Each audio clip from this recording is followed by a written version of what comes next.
Good morning, I'm Alice Salfield.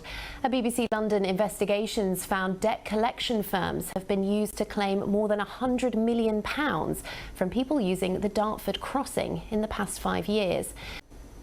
Rachel has since had the money she paid out fully refunded. A nightclub in Brentwood, which was made famous on the reality show The Only Way is Essex, is up for sale.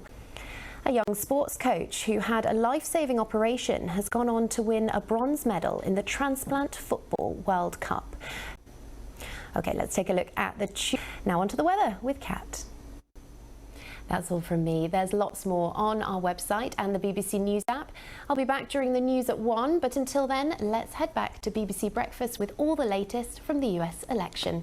Bye-bye. Thanks, John. On BBC London, the Dartford crossing trips which ended with bailiffs at the door. We hear from people who say they were harassed by private debt collectors. Good afternoon, I'm Alice Salfield.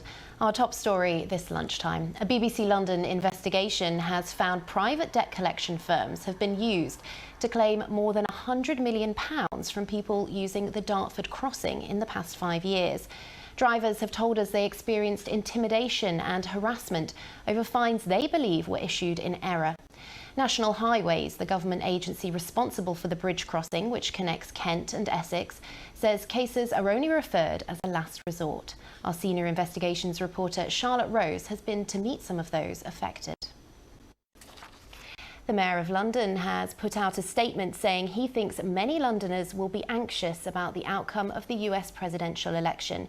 He added they might feel fearful about what it will mean for democracy, women's rights and the impact on the international situation in the Middle East and Ukraine. Sadiq Khan has been a vocal critic of Donald Trump over the NHS support staff at the Lister Hospital in Stevenage have walked out as part of a 3-day strike over claims they've been shortchanged for years. Next, when he was born, Johnny Bayamungu's parents were told he wouldn't live. But now, at 20 years old, he's gone on to win a bronze medal in the Transplant Football World Cup. A rare condition that affects the abdominal muscles and can affect the kidneys, called prune belly syndrome, meant that after years of poor health, he needed a transplant, which he says transformed his life. It meant he was able to get back to playing football and was selected to represent England in this year's Transplant World Cup. Carl Mercer reports. Absolutely, that was Johnny Bayamungu. Now it's time for a look at the weather. Here's Katerina Christodoulou.